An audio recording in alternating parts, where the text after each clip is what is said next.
오늘 우리에게 주시는 하나님 말씀은 스가랴 1장 1절에서 6절 말씀입니다.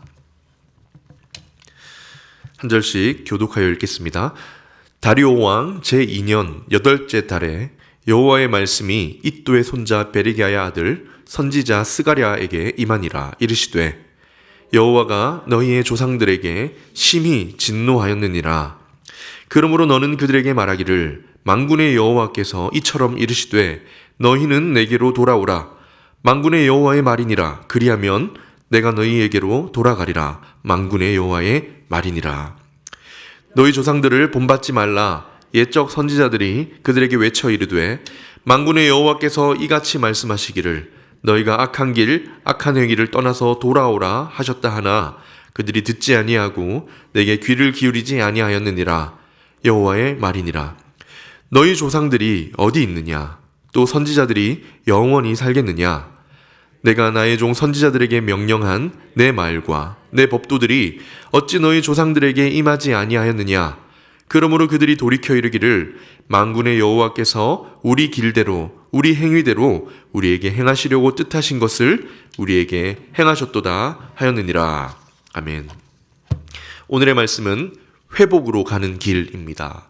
회복으로 나아가는 길. 하나님의 은혜를 회복하고 또 회복으로 나아가는 길이 어떤 길인가를 함께 묵상하려고 하는데요.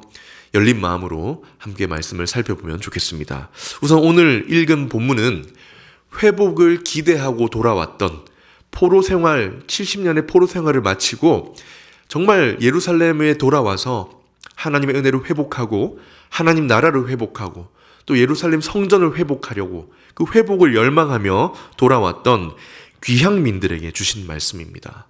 오늘 이 스가랴가 이렇게 예언을 하고 하나님 말씀을 전한 때는 이렇게 돌아온 지 한 20년 정도 되던 때입니다. 우리가 잘 알듯이 70년 동안 바벨론에서 포로 생활을 했지 않습니까? 그러다 고레스 왕, 페르시아의 고레스 왕이 이제 하나님을 섬기러 돌아가도 좋다. 하나님을 섬길 자들은 돌아가도 좋다. 가서 성전을 짓고 하나님을 섬기라고 허락을 해주었고 그 중에 많은 사람들이 다시 예루살렘으로 돌아와서 예전에 우리 조상들의 하나님, 우리 조상들이 살았던 그 예루살렘으로 돌아가서 회복하자라는 결단으로 돌아온 것입니다. 그래서 귀향민들이 예루살렘에 돌아와서 가장 먼저 한 일이 무엇이었겠습니까? 성전을 짓는 일이었습니다. 회복을 하러 왔으니까요. 그런데 이게 쉽지가 않았습니다. 생각해 보세요. 땅을 비운 지가 70년입니다. 폐허가 되어 있는 그 땅을 비워두었어요. 그리고 바벨론으로 끌려가지 않고 남겨졌던 이방 민족이 이미 거기에 70년을 주인 행세하며 살고 있었습니다. 그러니 갑자기 70년 만에 돌아온 포로 귀환자들이, 귀향민들이 여기에 우리의 하나님의 성전을 짓겠다고 하니까 방해하고 이렇게 했던 것이죠. 그래서 결국 성전을 재건해보려는 공사를 시작했지만 얼마 가지 않아 중단이 되어버립니다. 회복이 쉽지 않은 거죠. 큰맘 먹고 돌아왔는데 여러분 생각해 보세요. 70년을 살다가 돌아왔어요. 그러면 아마 대부분의 세대들은 거기서 태어나서 자란 세대이고 거의 대부분은 이미 바벨론 사회에 뿌리를 내리고 살았을 겁니다. 그런데 거기를 떠나서 단지 그 회복을 위해 아무것도 없는 예루살렘으로 돌아올 결정을 내린 사람들입니다. 돌아오기만 하면 하나님의 축복이 회복되고 하나님의 나라가 회복될 줄 알고 왔어요. 그런데 문제는 생각처럼 일이 돌아가지 않는 겁니다. 주변 민족들은 방해를 하죠. 춥고 성벽이 없으니 보호해줄 장치도 없고 그러니 두렵기도 하고 그러다 보니 이 사람들의 마음에 어서 빨리 성전을 지어보자. 성전을 지으면 기대했던 그 회복이 임할지도 모른다라는 마음에 이렇게 재건하려고 했지만 중단이 되었고 그 이후 16년 동안 성전을 다시 지을 마음을 갖지 못한 채 무너져 있었던 겁니다. 회복이 쉽지 않은 거예요. 그때 학개라는 선지자, 오늘 스가랴를 읽었는데 바로 앞에 학개라는 성경이 나오거든요. 학개라는 선지자가 와서 격려를 했던 거예요. 하나님 말씀을 전하면서 너희가 지금 이렇게 있을 때가 아니다. 다시 일어나서 하나님의 집을 재건해야 된다.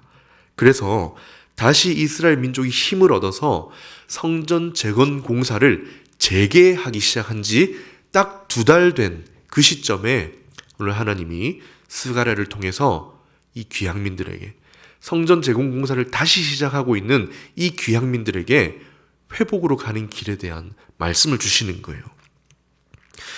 회복으로 가는 길은 어떤 길일까? 회복을 위해서 지금 성전을 짓고 있는데 다시 성전을 지어보려고 하는데 이들에게 주신 회복으로 가는 길은 어떤 길이었을까? 말씀을 통해서 묵상하며 우리에게도 오늘 회복으로 가는 길은 어떤 길인지 함께 살펴보며 묵상하면 좋겠습니다. 첫 번째입니다. 회복으로 가는 첫 번째 걸음. 무엇보다 회개부터입니다. 본문의 내용이 좀 이상하죠. 본문의 배경을 생각하고 내용을 읽으면 좀 이상합니다. 그동안 16년 동안 중단되었던 성전 재건을 시작했어요. 시작한 지 2달이 되었습니다. 그러면 상식적으로 하나님이 어떻게 하셔야 합니까? 칭찬을 해주셔야 되지 않겠습니까? 아, 잘했다. 너희 수고를 통해 나의 성전을 다시 회복하려고 하는구나. 하나님 나라를 회복하려고 성전을 짓는 이 일이 굉장히 훌륭한 일 아니겠습니까? 그런데 오늘 본문에서 하나님의 말씀은 칭찬이나 격려와 관계가 없어요. 내게로 돌아오라는 회개의 말씀부터 하고 시작하십니다. 오늘 읽은 본문이 6절까지 읽었는데요. 오늘 다음 본문인 7절에서부터 스가랴 6장까지는 하나님이 어떤 말씀을 하시냐면 성전이 회복될 것에 대한 환상을 8가지나 보여주세요. 그러니까 하나님의 마음에도 회복에 대한 마음이 있으십니다. 그런데 이 환상 보여주시기 전에 뭐라고 하십니까? 먼저 무엇보다 회개부터 하라고 하시는 거예요. 너희 무엇보다 내게로 먼저 돌아와라. 한번 3절을 읽어보겠습니다. 너희는 내게로 돌아오라. 너희는 내게로 돌아오라. 만군의 여호와의 말이니라. 성전 재건도 좋고 신앙 회복도 좋고 너희가 하는 헌신도 좋지만 하나님이 그 회복을 위해 가장 먼저 원하시는 것이 무엇입니까? 내게로 돌아오라. 무엇보다 회개부터. 하나님이 원하시는 방식이 이것이라면 우리가 따라가야 되겠지요. 앞서 말씀드린 것처럼 귀향민들은 그러지 못했습니다. 그들의 마음에는 회복을 위해 성전을 재건해야 된다는 생각이 있었던 거예요. 우리가 삶이 회복되기 위해 성전을 일으키면 하나님 우리에게 복을 주실 것이다.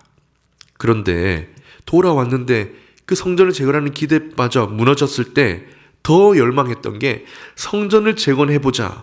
그런데 하나님은 회복은 그것이 아니고 먼저 너희가 회개하는 길이야 라고 하시는 겁니다. 그래서 회복을 위해 주시는 길이 무엇입니까? 무엇보다 회개부터. 그러고 보니 오늘 읽은 본문에 지금 성전을 짓기 시작한 그 이 중요한 시점에 성전을 짓는다, 다시 짓는다, 성전이라는 단어가 한 번도 나오지 않습니다. 16년 만에 멈추었던 성전 재개를 했는데 다시 시작했는데 성전이라는 단어는 나오지 않고 이제 1장 7절부터 계속 나올 거예요. 성전이 어떻게 회복될 건지. 그런데 그 이전에 하나님은 먼저 회개부터 하라. 너희가 회개하지 않은 그 마음부터 돌아보아라. 하나님과 해결되지 않았던 그 죄부터 해결하고 나오라고 하시는 겁니다. 하나님은 성전보다 관계 회복에 더 관심이 있으신 거죠. 하나님은 항상 그렇게 우리에게 다가오시는 것 같아요. 여러분 잘 아시지만 이사야 선지자도 어떻게 했습니까? 하나님의 말씀을 받고 하나님의 선지자로서 그 위대한 사명을 행하기 이전에 먼저 하나님은 그의 죄부터 다루셨지요. 그의 죄부터 씻어주시고 회개부터 시키십니다. 예수님이 이 땅에 오실 때도 예수님 앞서서 세례 요한이 와서 무슨 말씀을 외쳤습니까? 회개하라는 말씀을 외쳤지요. 하나님 무엇보다 먼저 회개를 통해 관계를 회복하기를 원하십니다. 그래야만 하나님과 더 깊이 교제할 수 있고 하나님의 마음을 따라 회복되는 길로 들어설 수 있기 때문입니다. 아쉽게도 귀향민들의 생각은 달랐습니다. 하나님을 위해 뭔가 하면 성전을 지으면 복이 임할 거라고 기대했지만 동상이몽이지요. 무엇보다 회개부터 하라. 내게로 먼저 돌아오라. 내게로 먼저 마음을 돌이키라. 한 가지 질문이 생기는 것은 이 사람들이 20년이 되었습니다. 돌아온 지. 그런데 왜 아직 회개하지 못했을까?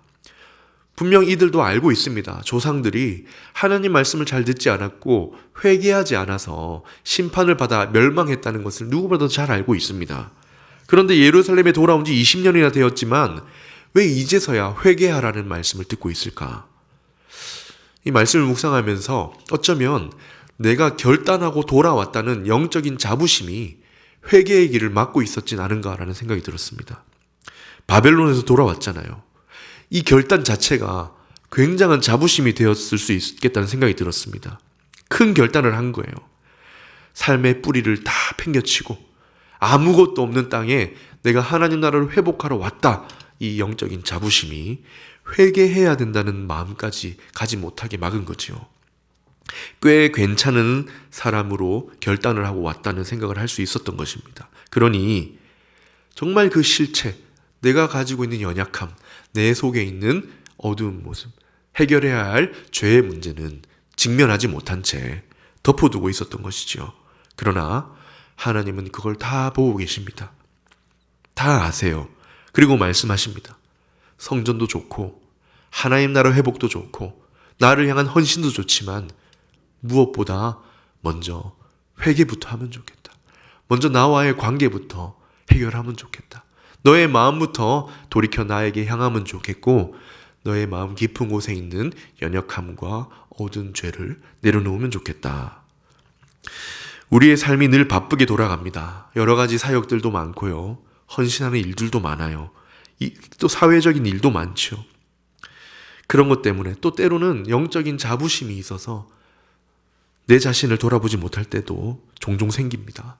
그럴 때 하나님이 우리에게 회복을 바라는 우리에게 말씀하시는 것이 무엇입니까? 먼저 회개부터 너의 마음을 얻고 싶구나. 이것이 하나님의 방식입니다. 그래서 우리가 주일 예배를 드릴 때도 모든 예배 순서에 앞서서 무엇을 합니까? 참회의 기도를 드리지요. 하나님, 내가 예배 드리기에 앞서서 나를 돌아보고 하나님 앞에 나를 정직하게 고백하는 시간을 갖습니다.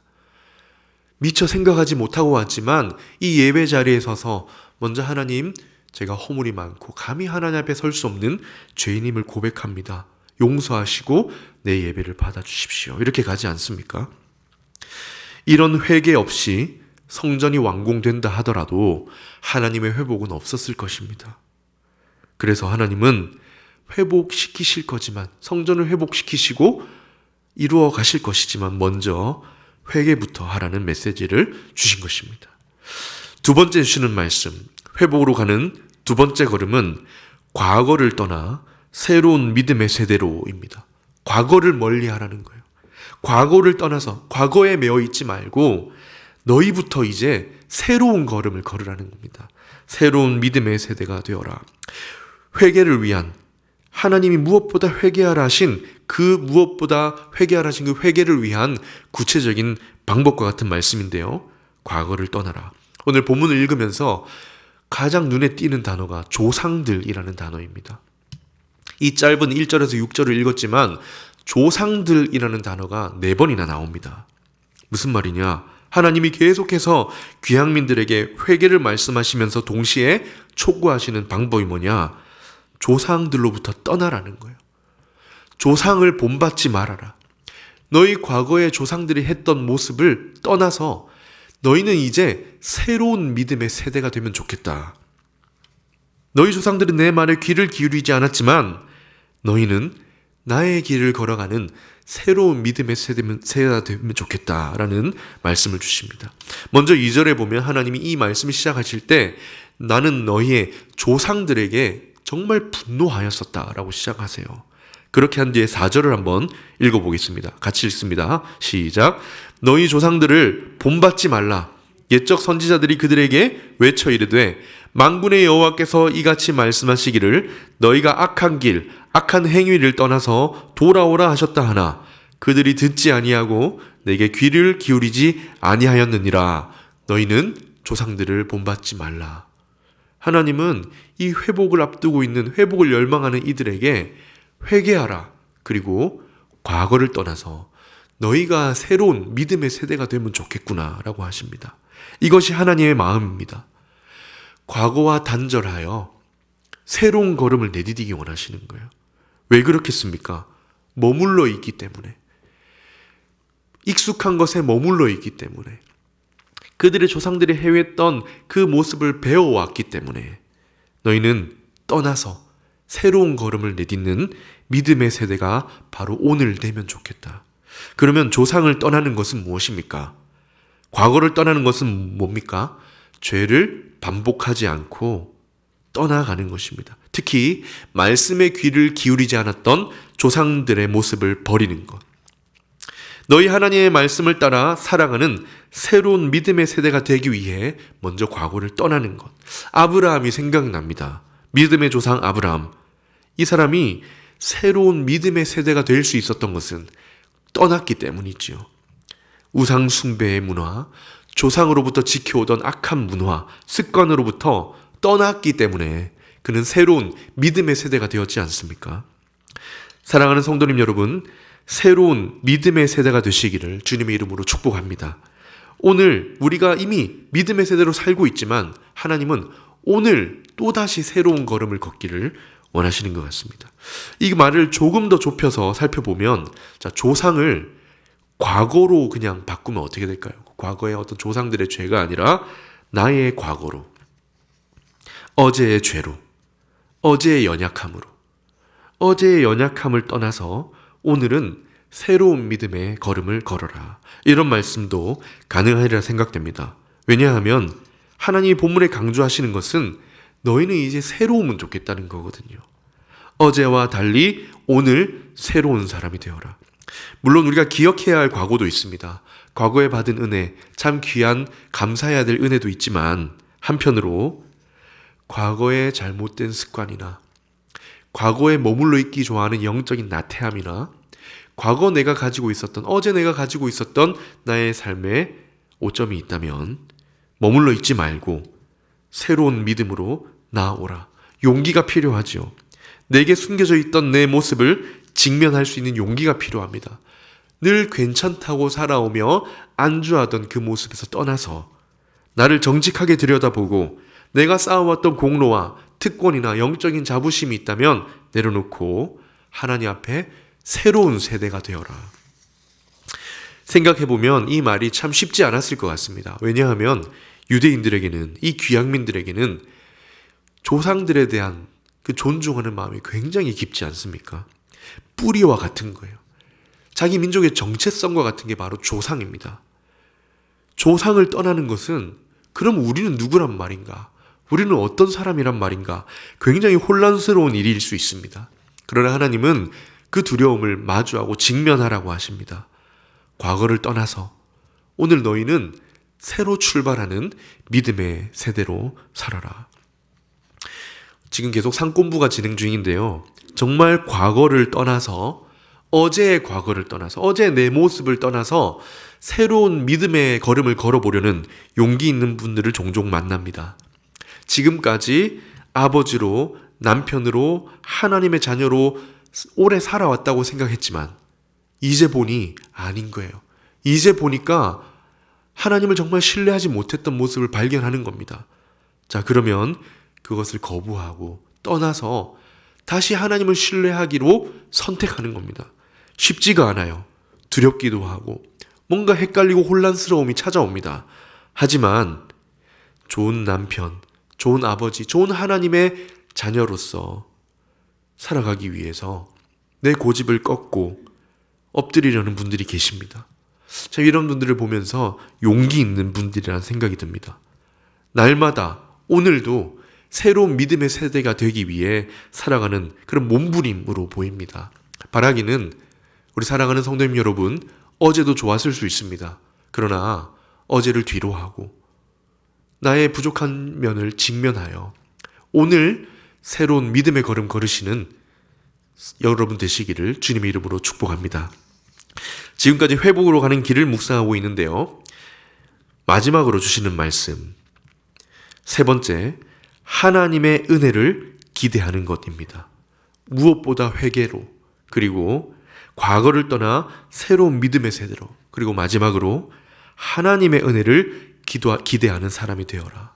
이제 회개하고 새로운 믿음의 세대가 되어 다른 어떤 것이 아니라 하나님의 은혜를 기대할 줄 아는 사람이 되어라. 어떻게 기대할 수 있습니까? 다시 3절을 보려고 하는데요. 아까 읽었던 3절에는 내게로 돌아오라 라고 하셨으며 동시에 분명한 하나님의 약속이 있었습니다. 무엇입니까? 한번 읽어보겠습니다. 그러므로 너는 그들에게 말하기를 만군의 여호와께서 이처럼 이르시되 너희는 내게로 돌아오라 만군의 여호와의 말이니라. 그리하면 내가 너희에게로 돌아가리라. 만군의 여호와의 말이니라. 그 무엇보다 귀한 약속이지요. 무엇입니까? 내가 너희에게로 돌아가리라. 이스라엘 귀향민들에게는 이것이 필요했던 것입니다. 성전이 아니고 양식이 아니고 물질이 아니고 하나님이 우리에게로 돌아오는 것이 필요했던 것입니다. 물론 우리의 구원의 문제에 있어서 늘 하나님이 우리에게 먼저 다가오실 때가 있지요. 그러나 때로는 하나님이 기다리시는 거예요. 우리가 돌아올 때 하나님이 돌아오실 차례를 기다리신다. 이게 순서였습니다. 하나님의 회복, 하나님의 역사하심을 얻는 길, 회개를 통해 하나님이 우리에게 돌아오시는 것, 그럼을 통해 하나님의 은혜를 기대하는 주의 백성으로 거듭나는 것이 회복으로 가는 길이었던 것입니다. 기대하고 의지하는 대상이 달라지는 것입니다. 아브라함으로부터 시작되었던 이스라엘 민족, 너희 조상들의 삶도 의지할 것이 아니야. 너희 조상들 어디 있느냐? 너희 조상들 지금 살아있느냐? 없지 않느냐? 오직 살아계신 하나님 영원히 너희와 함께 하시며 오늘도 말씀하시는 하나님의 은혜를 기대하고 하나님이 너희에게 돌아오시기를 기대하는 것, 그런 삶을 살아라. 이전에는 어땠습니까? 목적이 잘못되었지요. 바벨론에서 돌아오기만 하면, 외적인 헌신을 결정하면, 성전을 재건하면, 이런 어떤 외적으로 드러나는 형식과 행동과 결단에 방점이 있었다면 이제 그거 다 내려놓고 하나님이 돌아오시기를 기대하고 하나님이 주실 은혜를 기대하는, 내일 하나님이 공급하실 은혜를 기대하며 사는 주의 백성이 되면 좋겠다라고 하시는 겁니다. 실제 여러분 회개를 하고 과거를 떠나 믿음의 세대로 살기 시작할 때 내게 뿌리 내려 있던 그 죄와 어두운 부분을 하나님께 가져가고 회개하며 새로운 믿음의 세대가 되려고 할 때 하나님이 우리에게 은혜를 주시는 것입니다. 하나님이 내 편이 되어주시면 된다라는 믿음으로 살아가길 원하시는 것이죠. 하나님이 주실 은혜를 기대하며 살아가는 하나님의 사람, 특권에 의지하는 것이 아니고 자부심을 가지고 살아가는 것이 아니고 하나님이 주실 은혜를 기대하고 소망하는 사람. 말씀을 정리하겠습니다. 하나님이 오늘 말씀하십니다. 회복을 바라는 이스라엘 백성들아, 회복을 바라는 주의 백성들아, 먼저 내게로 돌아오라. 무엇보다 먼저 회개하라. 무엇보다 먼저 어떤 헌신과 형식보다 회개를 통해 하나님과의 관계를 회복하자. 그리고 과거를 떠나, 과거의 죄와 연약함을 떠나 오늘 새로운 믿음의 세대가 되면 좋겠다. 그럴 때 우리의 눈이 과거의 어떤 공로나 특권이 아닌 오늘 새롭게 주실 하나님의 은혜를 기대하는 사람이 될 줄 믿습니다. 이런 은혜를 기대하며 하나님 주실 은혜를 바라며 회복의 길을 걸어가시는 저 여러분의 귀한 삶 되시기를 주님의 이름으로 축원합니다. 아멘. 우리 이 시간 함께 찬양하실 텐데요. 믿음이 없이는, 많이 불러보진 않았지만 함께 가사를 생각하며 찬양하겠습니다.